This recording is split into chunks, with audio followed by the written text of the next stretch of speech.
Welcome to my new vlog.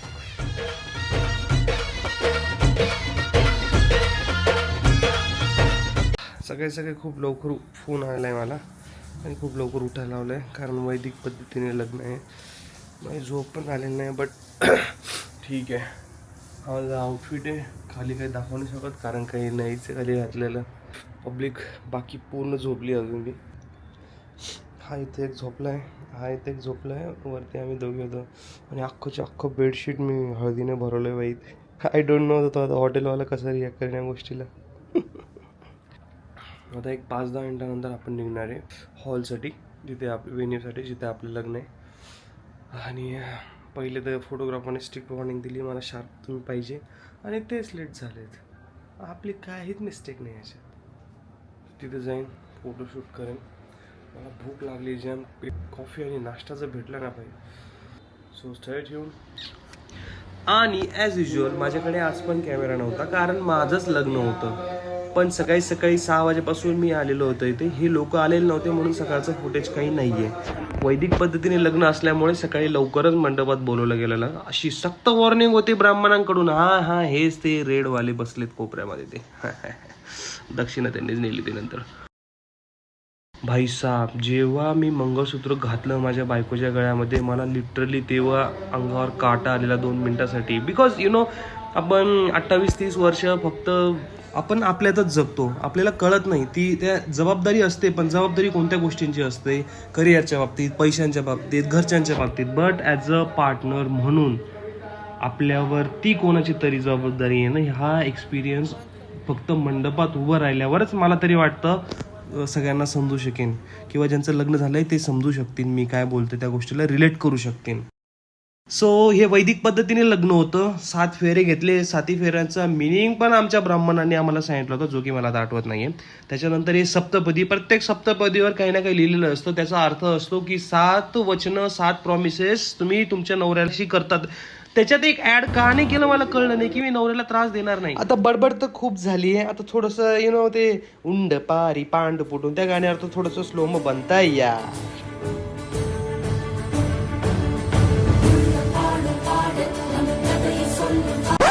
Weight लग्न कोण लावून जाईल? फायनल चलो कॉन्सर्ट मध्ये एंट्री मारतोय असं वाटतं.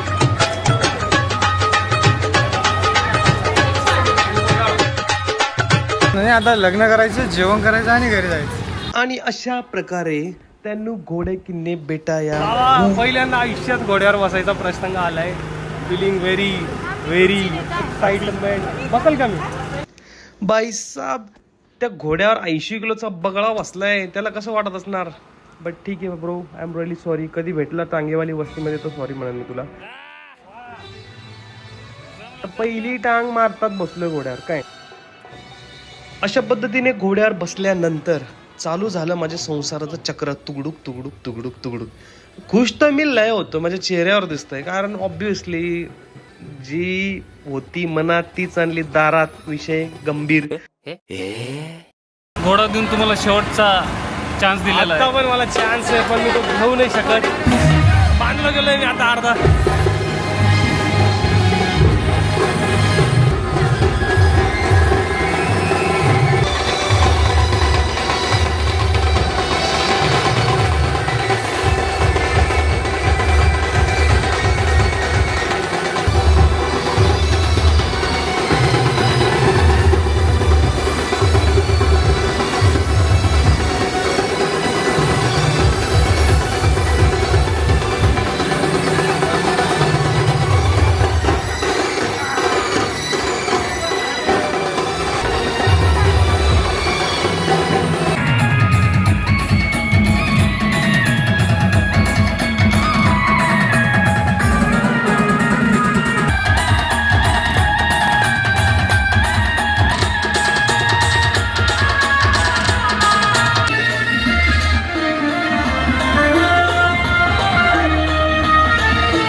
अशा पद्धतीने आम्ही सभा मंडपात पोहोचलो, पण माझ्या सगळ्या बहिणींनी ठेवला होता एक वेलकम डान्स.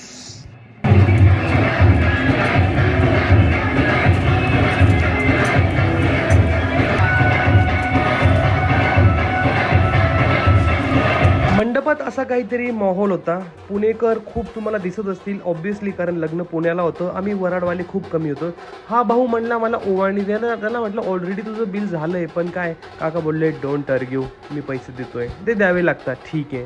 आणि तुमचा भाऊ नवरदेव बनण्यासाठी स्टेजवर आला होता. जनता बरीच होती, सगळे तोंडाकडे बघत होते, कारण गाव आणि पुणे याच्यात थोडासा डिफरन्स तर येणारच. मला 2 धुमड्यांवर पुढे पाठवलं येणे आणि स्वतः बघा इंस्टाग्रामवाली ड्रीमी एंट्री घेत होती. हे कुठं असतंय का असं?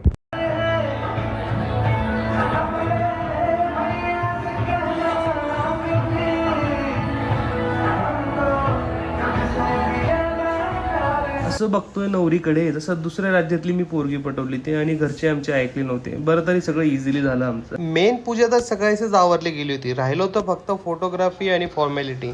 मंगलाष्टक म्हणजे मुलांच्या हिशोबाने काय असेल माहितीये, त्यांची बॅचलर लाईफ संपवण्याचा शेवटचा एक मंत्र. येस, त्याच्यानंतर नो सुटका. त्याच्यानंतर तुमचं स्वतःचं डिसिजन स्वतःचं नाही आहे. त्याच्यानंतर तुमच्या डिसिजनमध्ये पण कोणाचा तरी हातभार लागणार आहे. भरपूर गोष्टी बदलून जातात. तसं बाय द वे भरपूर लोकांनी आम्हाला कमेंट्स केलेत, विचारलंय की तुम्ही कुठे काम करता, तुम्ही कसे भेटले. त्याच्यावरती मी एक डेडिकेटेड ब्लॉग बनवणार आहे. खूप इंटरेस्टिंग विषय आहे तो, पण you will be shocked. So मंगलाष्टक आटपलं. ऑलरेडी आपल्या सगळ्या फॉर्मॅलिटी वैदिक पद्धतीने सकाळी झालेल्या होत्या. इथं फक्त शोशा चालू होता. तुझी माळ उचलून 2 मिनिटं थांब, माझी माळ उचलून 2 मिनिटं थांब. हे फोटोग्राफर्स तुम्हाला माहिती आहे कसा विषय असतो ते सर्व केलं. नंतर इतके फोटोज काढले सगळ्या लोकांनी, भरभरून गिफ्ट्स आले, पाकिट्स आले, काय काय नाही ते. आम्हाला लागली ती घाई ऑब्विसली, कारण की आम्हाला जायचं होतं 6 तास लांब नाशिकला पण माझ्या गावाला. त्याच्यामुळे आम्हाला इथं ऑलरेडी 3-4च्या आधी निघायचं होतं. फायनली गळ्यातलं दाखव रे, हातातलं लायसन भेटलेले ऑफिशियली. आता गिरे फॅमिलीचं काय चालणार नाही. गिरे फॅमिलीचा टाइम स्टार्ट. इकडे किती रेडी वाजू द्या, व्हॉल्यूमचं बटन आपल्या हातात.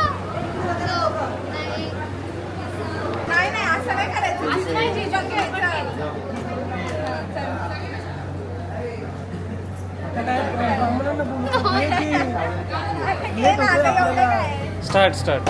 गरम भाजी बरोबर नरम पाव. गरम भाजी बरोबर नरम पाव. अक्षयराव आहेत बरे पण खातात खूप भाव. मोबाईल मध्ये काढून देऊ का तुला? माझी आणि शर्वरीची जमली आता जोडी. आता आमच्या दोघांमध्ये प्रेमाची गोडी. अशा पद्धतीने लग्न झालं आणि आम्ही परतीच्या प्रवासाला निघालो. भेटूया पुढच्या ब्लॉगमध्ये.